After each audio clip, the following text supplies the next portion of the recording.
So here we are, YouTube. Chrome checking in with another Uber rideshare story. Another one that starts out a bit unusual and then I believe has a happy ending. August of 2018, I was working a Friday night, Saturday morning shift, and I received a request about 1:30 in the morning to go to a popular pub. So I head to the pub and I pull up and I notify my passenger via the app that I'm here. And after about 2 minutes, a gentleman comes out and taps on the window. So I wind down the window and he pushes a business card into my hand. And he said, "This is my business card. Any problems, give me a call. She's a very important employee." Oh, okay then. Not knowing what to expect, I said, "I'll be right back." After a few moments, he returns and puts a lady that I could only ascertain was probably middle-aged. He puts her in the seat directly behind me. He said, "Please see that she gets home safely." And I said, no worries, sir. I always make sure that my riders make it to their door. It's just a part of the courtesy." So anyway, I start the car and I say, "Madam, you ready to go?" And I hear this, "You're right back there?" Okay then, so we start heading off. Drive for about 15 minutes. It's only a fairly short trip. Arrive at the destination, so I stop the car and I say, "Madam, we're here." "Madam," no response. During the 15 minutes I'd heard various sessions of snoring, so I figured she may have nodded off. At this stage we haven't exchanged any conversation at all, or any dialogue of any sort. So I figure I'll do the right thing and I get out to move to the back of the car and open the door for her. On opening the back driver's side door, I'm met from within the car by a glare and a "Get the F away from me. Madam, you're right, I'm your driver. Get the F away from me. I'm warning you." So realising that my passenger wasn't exactly sure who I was or where she was, I backed away.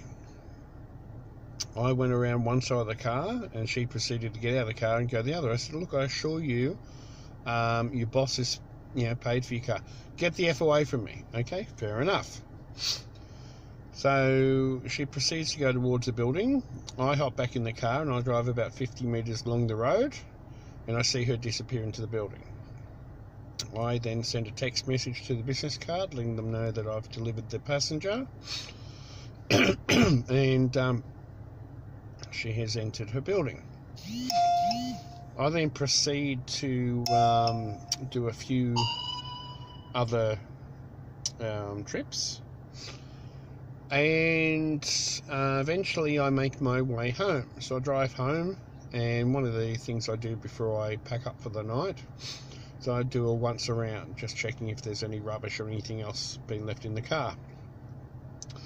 On doing an inspection of the back seat, jammed in against the back seat, which is probably the least used seat out of all 4 seats in my car, I find a mobile phone. And sure enough, it belongs to this particular, well, let's say, aggressive lady. I mean, I can't blame her. I mean, here she was, probably unconscious when she was in the car or asleep, and she's woken up, and here's, a strange man trying to usher her out of a car. And I then quickly assessed or realised that obviously if the last thing you remember was falling asleep with your friends, and the next thing you know you're waking up and there's a strange man trying to usher you out of the car, then you might think you've been a victim of having your drink spiked or something. Anyway, I contact the Uber call centre and they say, oh, that's all right, thank you for notifying us, we'll send her an email or an SMS. And I wrote back and said, well, that's a bit hard if I'm holding her phone. Sorry, it is winter here. Anyway, so I then proceeded upstairs, prepared for bed, fell asleep about, I don't know, 7 a.m. I'd left a lady's phone on the dresser next to me, next to my phone. About 11:30 that morning, her phone lights up and it's ringing. Now, I don't think it's correct behaviour to answer someone else's phone, so I quickly jotted down the number that was coming in on a bit of paper with the intention to ring it from my phone and see if this person knew how to get in contact with her. As luck would have it, I rang this number and I spoke to this other very nice lady and explained the situation. I said, look, I'm her driver. I made sure she got home all right. She was a bit disorientated. She hasn't got a phone. I haven't been able to get in touch with her boss via the business card. Can you help? And she said, well, actually, she's due to work a shift with me at a restaurant, a very popular restaurant. Could you possibly bring the phone down? I said, look, sure. She said, oh, we'll give you a reward. I said, that's all right. Now, this day was the day that Australia played France in the Soccer World Cup. So it was very, very busy, a lot of fairs, etc. And I said, look, I can't get there till well after 6 o'clock. And I remember driving an hour and a half in peak traffic because everyone was going everywhere to watch the soccer. About 5:30, I'm driving along and I see the second lady's phone number light up as ringing me. So I answered on loudspeaker, and it's actually the first lady. Hi, is that, blah, blah, blah? I said, yes. Oh, look, thank you so much for finding my phone. Are you sure you bring it to me? I said, yes. Okay, when will you be here? Okay, well, gave her a rough ETA via the GPS and traffic. Oh, okay then. She then proceeded, she must have messaged me another 4 or 5 times. Anyway, I was hoping to get there about 6 o'clock. Probably didn't get there till about 6:25 because the traffic was atrocious. When I got there, I then messaged and said, look, I'm here, I'm bringing the phone in. About the same time I'm walking in along this sort of long, I suppose, walkway towards the restaurant, very lovely looking seafood restaurant from memory. I go to enter the main door. At the same time, this very nice looking red-headed Irish lady's walking out. We both sort of stop at the doorway. She looks at me, I look at her. We both sort of make a connection as to who it is. And I mean, the last time I saw this lady, she was telling me to get the F away from her. She then proceeds to almost reach out and give me a hug, and I sort of take a step backwards. She said, oh, I'm so sorry, I'm so sorry. I said, that's all right, are you such and such? And she said, yes. And I said, I've got your phone. And she said, oh, thank you so much. You've got no idea what this means to me. I said, oh, well, that's just a phone. I was always returning it. She said, but you don't understand. She said, my brother and I, I'm originally from Ireland, and my brother and I were competition ballroom dancers.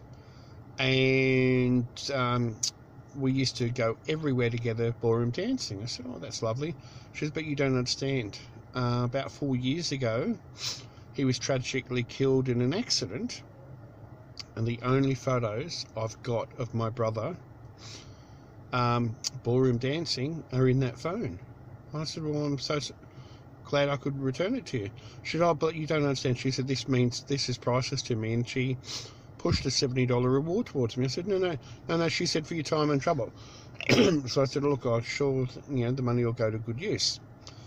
And that was an example of where a passenger who seemed to be very aggressive and very non-communicative and basically passed out for her entire trip. That was a situation where she was so glad to get her phone back and wouldn't take no for an answer regarding the reward, and it was just a lovely story. And then not long afterwards, she actually sent me some images of her and her brother in their ballroom dancing poses and stuff. And it turns out she was just a lovely lady, and she was so apologetic.